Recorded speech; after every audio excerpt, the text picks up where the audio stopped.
Hi everyone, my name is Ike Chukwendo. Most of you know me as a music producer, singer, songwriter, and music maker.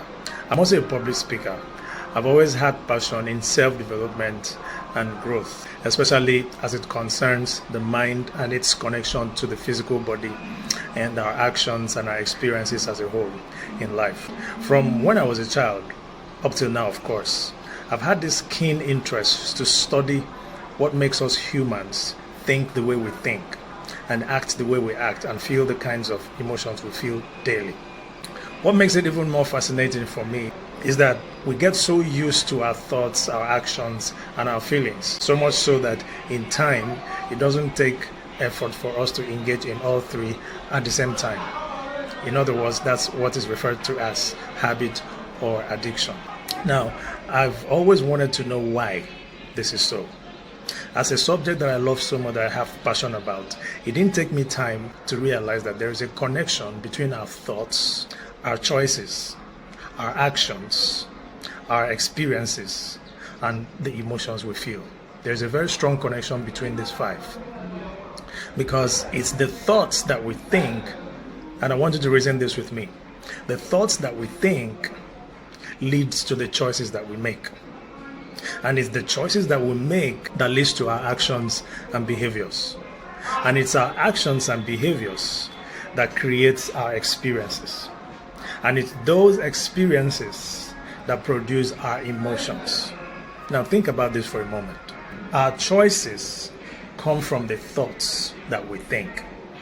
If we don't have thoughts, we won't be able to make choices. Our choices come from our thoughts. Then it's those choices that we make that cause us to behave or act in certain ways. Those actions and behaviors create experiences that we have in our lives, and our experiences will produce our feelings and our emotions. So thoughts leads to choices, choices leads to actions or behaviors, while actions and behaviors lead to experiences, and experiences create our emotions. In other words, if you don't have a thought, pay attention to this because this is going to make a lot of sense to you. If you don't have a thought or sets of thoughts, you won't be able to come up with a choice because your choices come from your thoughts. And if you haven't decided on something to do, you haven't chosen an act to perform, you won't do anything. You won't physically engage your body into, you won't physically do anything. And if you've not done anything, you won't be able to have experiences. And if you don't have experiences, you won't receive the emotions that come as a result of the experiences you have. This is typically the life that we live today. We think thoughts every day, we make choices every day, we do things every day, we have experiences, and we feel emotions every day. Now, pay attention to this. If you're following this, you will quickly notice that thought is the first thing in the ladder that creates this cycle or that kicks off this cycle. Because it's the thought that creates the choices, which creates the behaviors, which creates the experiences that produces the emotions.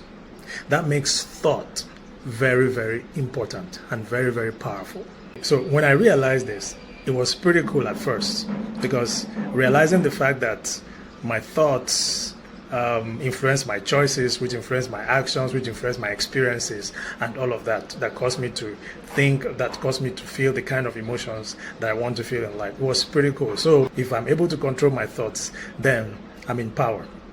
But after a few seconds, I realized something and I said, whoa, not so fast. There is a little tiny detail, and that made it a little bit scary. Is the fact that we also have habitual thoughts.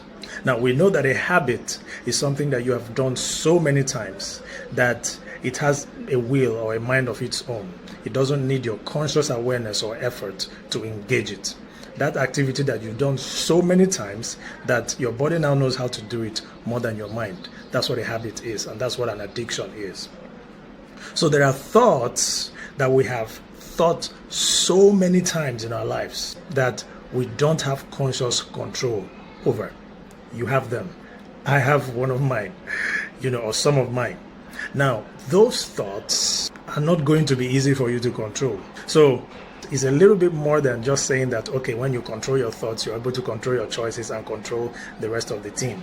But it's not as easy as that. There are thoughts that are habitual. If habit refers to the activities that you have done so many times that your body now knows how to do it more than your mind, that it doesn't need conscious permission from your conscious mind to engage them, that means that those thoughts or those actions or those choices or those emotions will fire off on their own without your control. Isn't that a little bit scary? In other words, if you have such thoughts that you have thought so many times that they now go on their own without you thinking about them, those thoughts, habitual now, that are firing on their own, will create choices that are habitual. And those choices will create actions that are habitual. And those actions will create the same experiences. Now, let me give you an example. I'm a pianist. Now, one of the scales that was difficult for me to master is the diminished scale. But when I decided that I was going to master it, I began to practice this scale every day. Every day, I was practicing this scale every day, morning, afternoon, night.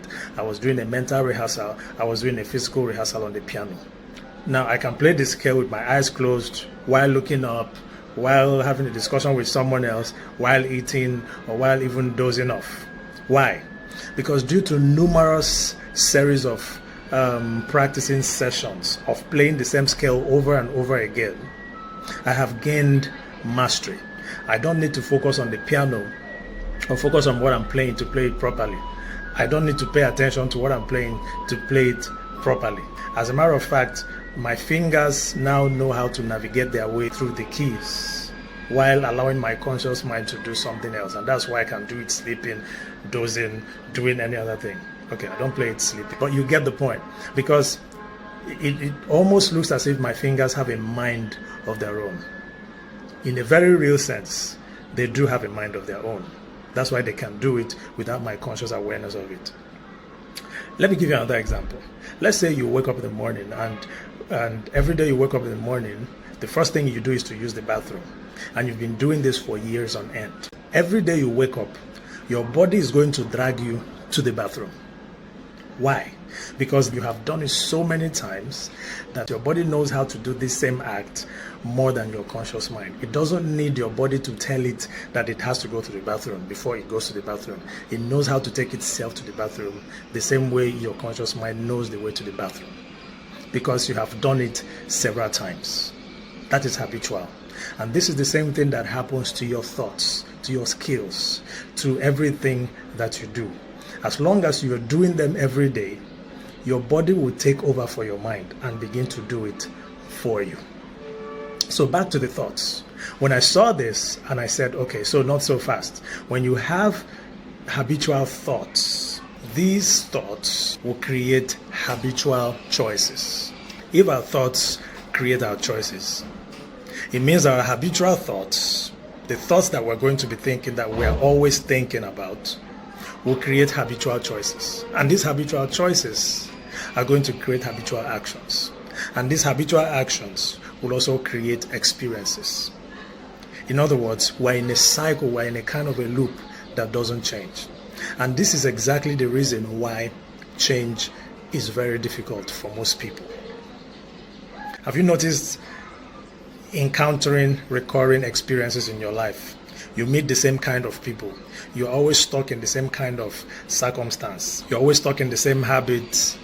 You're always passing through the same kind of sickness at the same time of every year. Your relationships end up the same way with the same reason.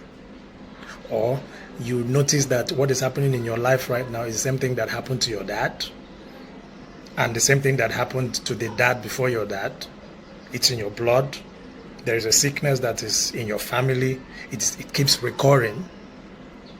You give birth to a child and there's something the child is passing through is also what you pass through. Something of that nature. Could it be that there is a pattern in what you're hearing right now that is recurring? Think about this. If thoughts kick off the cycle and they are creating our lives like we have just seen, doesn't it make sense that if you look at your life today and it's not what you want it to be, it's very possible that your thoughts are not serving you well? Because the things that you're doing, which are now habitual, get you into the same experiences every now and then. And that is why they keep recurring in your life. That's why you keep meeting the same people. They will just change their names with a different name, with a different place, but it's the same attitude, the same character. Your relationships will end the same way. So it makes sense now that if your life is not going the way you want it, that if you are able to change your thoughts to a different set of thoughts, then those new set of thoughts will lead to new choices. And those new choices will lead to new behaviors. And those new behaviors and actions will lead to new experiences. And those experiences will produce new feelings and emotions. Really think about this. If you do things in a different way than you have been doing before, you're going to have new experiences. When you think different kinds of thoughts, you will end up with a different choice. If your choice creates your new actions, then it means that you're going to have different set of actions. If your choices create your actions, that means because you have chosen something different, it means that you're going to behave in a different way. Does that make sense? Now, if your choices lead to actions, those actions, new actions now, are going to create different experiences. And those experiences will create new emotions for you. You're going to feel differently because you have done something different. The saying that insanity is doing the same thing over and over again and expecting a different result. That's absolutely right. If you want your life to change, you're going to have to do things differently. Whenever you start doing things differently, you're going to have different results. You can't have the same results that you are having after you do things differently. You do different things, you get different results. So new thoughts lead to new choices. And new choices lead to new behaviors. New behaviors will lead to new experiences. And new experiences will lead to new emotions. This is what is called revolution.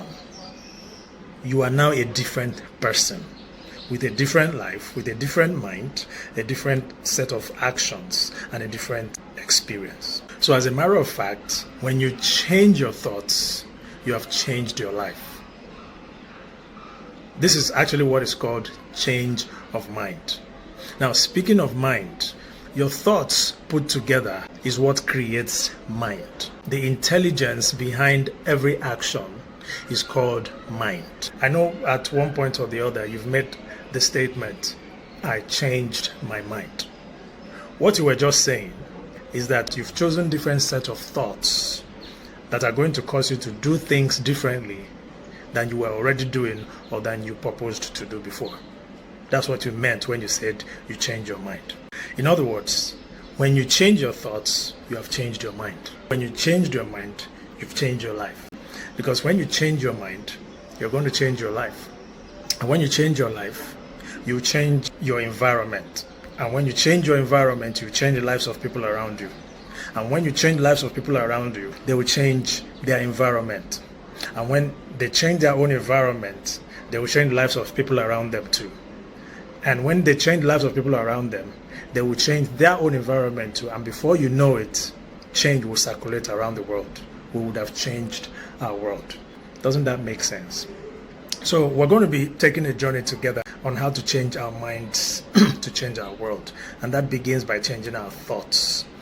And it's not an easy journey to change your thoughts, because especially the thoughts that keep us the way we are today are thoughts that we have going on for a very long time, with their corresponding choices and actions and behaviors that keep us in the same experiences that we are experiencing today in our lives.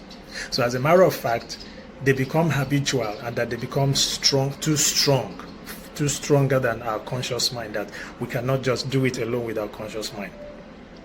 It doesn't mean it is impossible. It's very possible to change your mind. If you change your mind, you change your life, and it's very possible to change your mind. But it takes work. Let me give you a little hint. Remember when I told you that I was learning how to play my scales? It was difficult for me.